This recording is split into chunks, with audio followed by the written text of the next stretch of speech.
Aloha, welcome back to Aina Bear Farm. We're doing a video today talking about food forests versus agroforestry. And so as you probably noticed from the title, the very idea of talking about this as a versus is kind of a loaded thing to begin with. But the reason I did that is because I often get asked the question where it is the two things are kind of pitted against each other. Like, should I create a food forest or should I do agroforestry? Where people ask me like, what's the difference? What's better?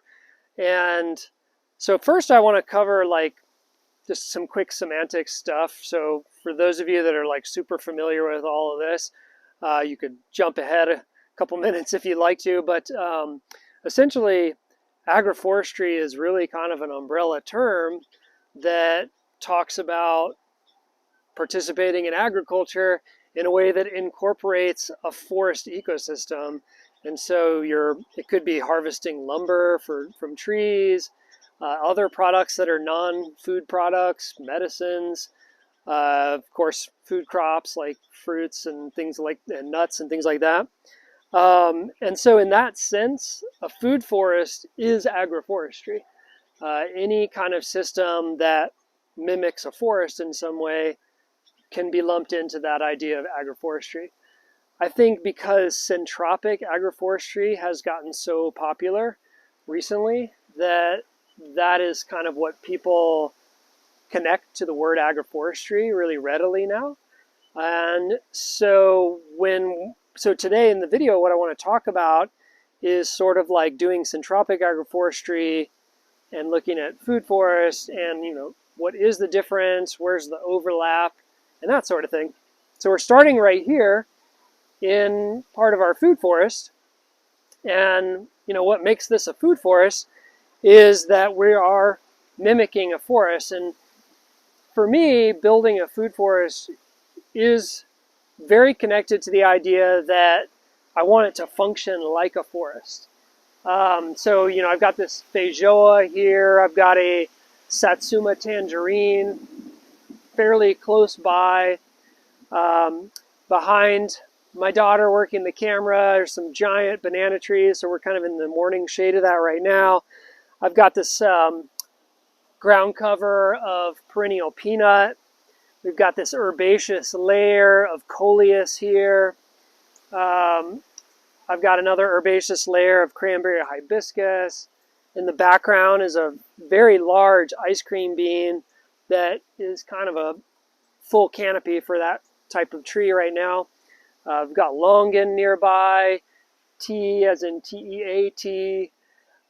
We've got T-I-T. So a lot of diversity right here, and all sort of interacting with each other in a way that is intentionally designed to be a little bit chaotic. And the reason I'm using that word chaotic is that I really wanted to differentiate the use of this space from an orchard. To me, an orchard is not really agroforestry because you're not mimicking a forest in any real way. It's typically monoculture. It's planted in, rows where it's just the fruit trees. So if that's what you're doing, just call it an orchard, right?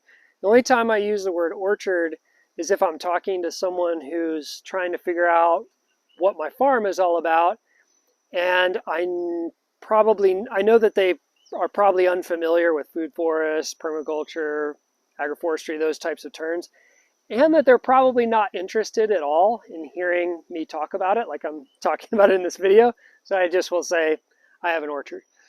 But other than that, I want to distinguish from the fact that like this is definitely not an orchard. It doesn't operate like an orchard. Its goals are nothing like the goals of someone who operates an orchard, right? But we are really trying to get this to mature into a forest ecosystem so that it is self-maintaining to a large degree, that it provides enough shade and biomass and organic material that it can kind of recycle its own nutrients. It doesn't need a lot of additives. That it can like protect itself from drought storms, you know, intense natural disruptions like that, so that it can live on and be a productive system. Because that is the goal here, we're not looking at like maximum resource extraction. We're looking at like healthy balance and maintenance. But to differentiate between what you're seeing right here and more of like a centropic system, I want to show you an area of my property where I've tried to mimic more of the centropic approach, and then talk about what that looks like. And then I can kind of compare the two, talk about overlaps, benefits, things of that nature. So we'll go and check out the centropic system, and we'll be right back. So now I'm standing in my centropic system. I use air quotes because I've tried to mimic the centropic agroforestry system as best that I could with the resources that I had. But it's definitely lacking in some ways. And so those of you out there that are like big enthusiasts in that might look at that and go like, I don't know, buddy. That's nice try, but the elements are here. We'll put it that way. And so one of the things you might notice are tree rows. And so that is common in centropic agroforestry.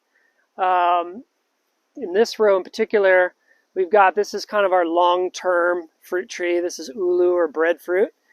And in this one row, there are 4 ulu trees. There are 2 soursops, and there are 1 longan or longan.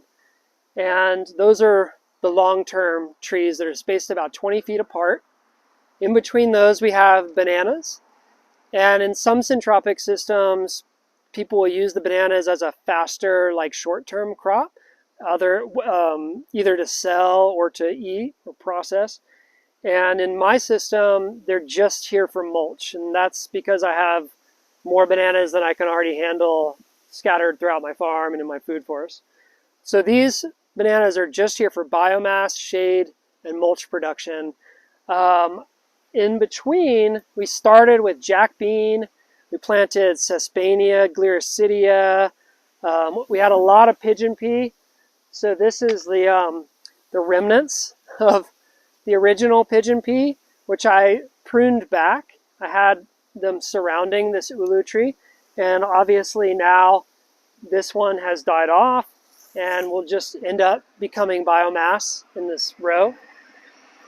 You can still see some pigeon pea behind me. This is one that's still alive that'll continue to make a little bit more biomass as we go. And this system has matured about a little over a year. And so that initial planting of the jack bean, that's come and gone. When, you can follow me this way a little bit. When we planted a lot of our support species, so like this is gliricidia, we did plant it much more densely than what you see right now, but a lot of our support species died off.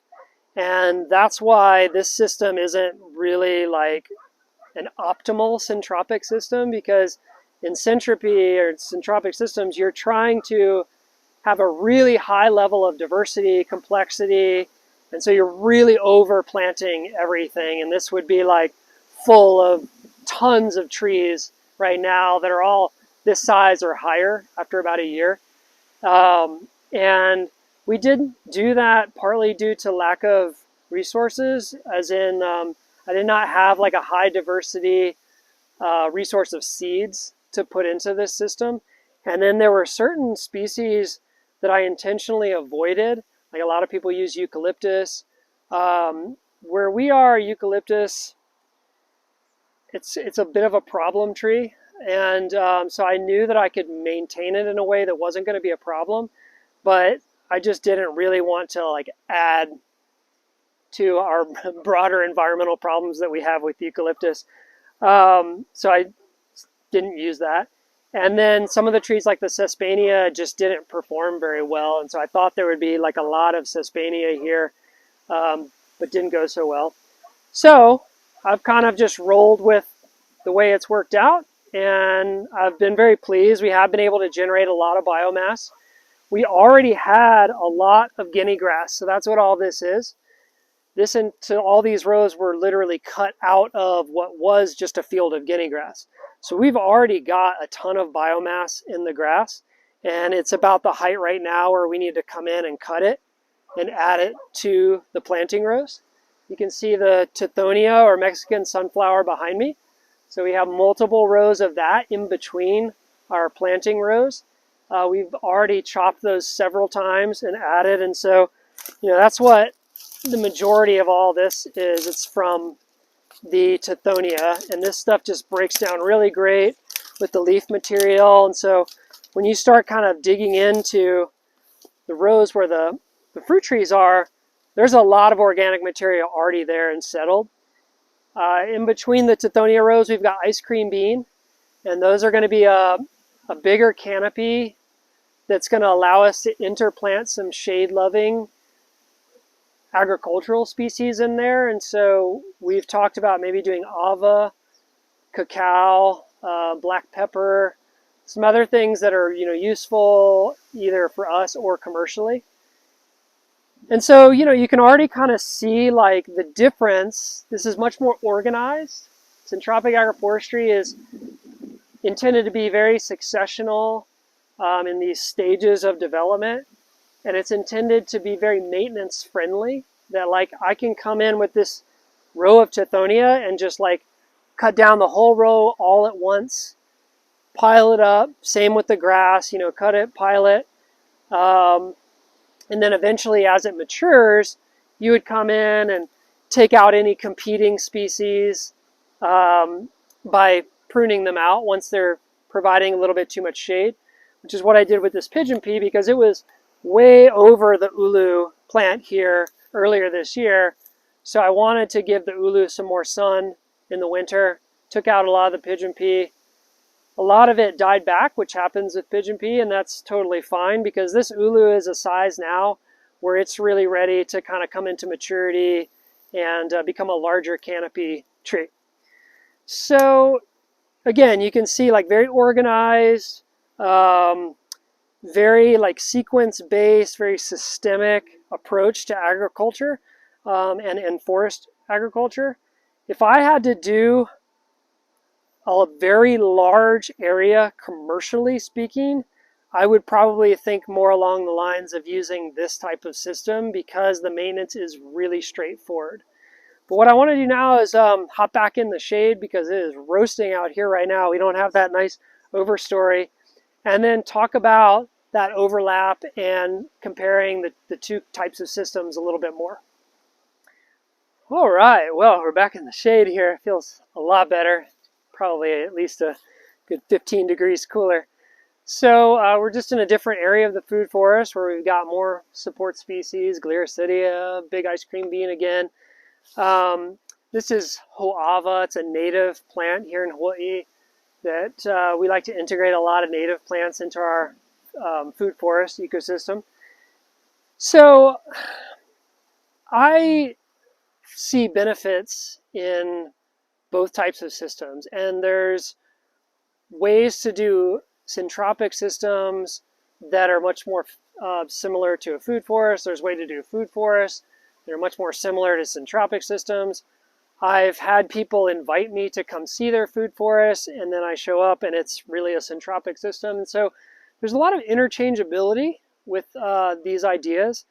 But I would say that for me, if your ultimate goal is to design a system that really operates like a forest, then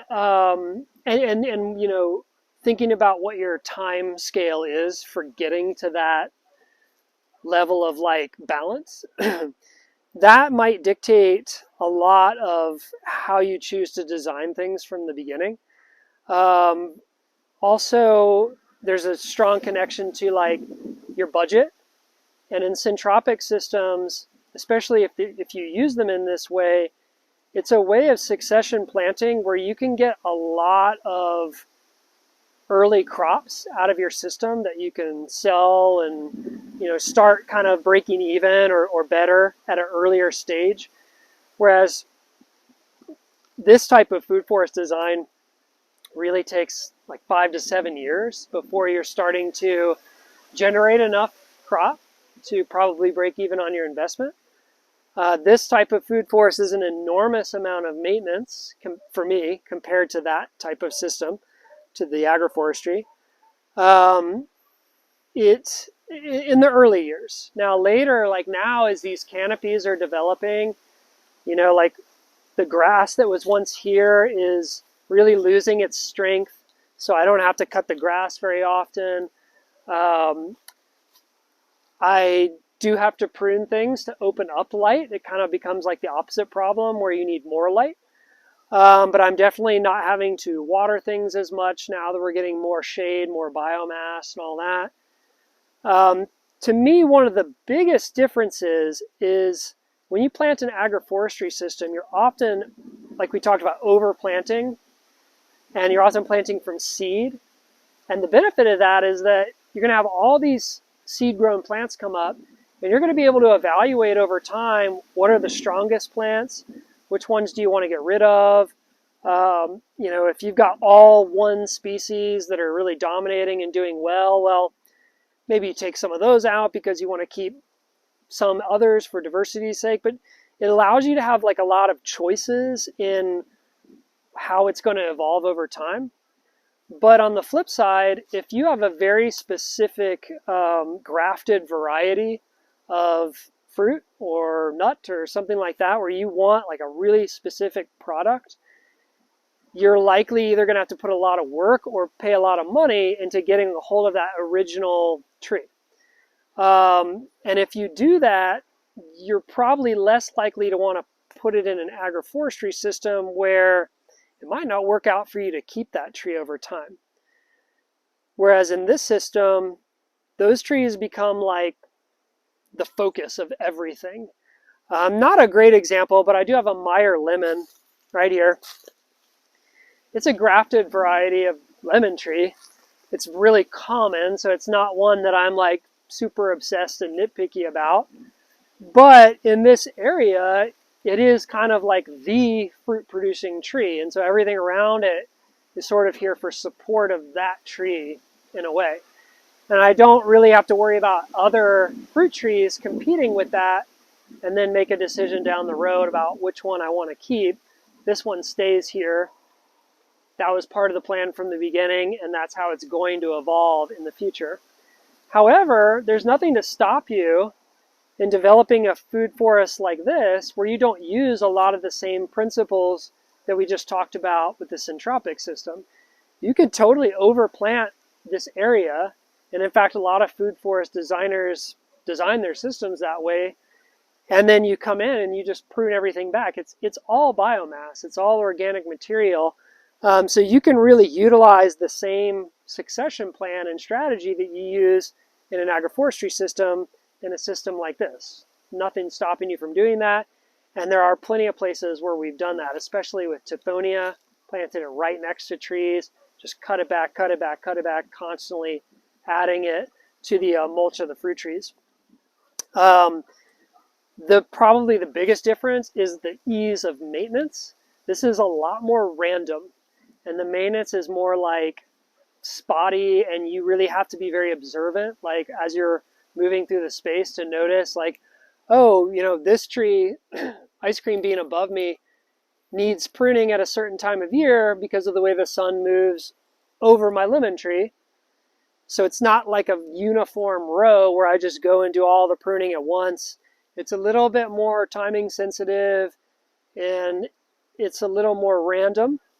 I also mentioned like native species. That's definitely something worth incorporating into your food forest wherever you are. And in those cases, you don't want to have these competing with non-natives. Like you really want to give them some space so that they're healthy. Even though they're not a fruit tree or a commercial tree, they're a really important part of your system. And so, you may not want all this other stuff growing up around it. But again, you could still utilize those same tactics. You just have to stay on top of the maintenance. I mentioned earlier, if I had to build out a really large commercial system, I would probably go with something more like Syntropic agroforestry because of the maintenance is so straightforward. That being said, this farm, we've been doing this 6 years in this location. So this food forest is about 6 years old. And if I had to do it all over, even though this has been a lot of maintenance and a lot of time spent, I love this space so much. I love the way it feels. I love walking through here. I love watching the trees mature, the way things interact with each other. I love the evolution of it, how I can see it getting closer to maintaining itself to a large degree. I would not change my approach of how I've developed this, but I would probably put a cap on the size of the system that you're going to have that fits this type of profile. Our food forest probably covers about 2 acres. And for me, for one person, that's probably as far as I can handle in terms of maintenance and growing it. I don't think I could push it much further than that.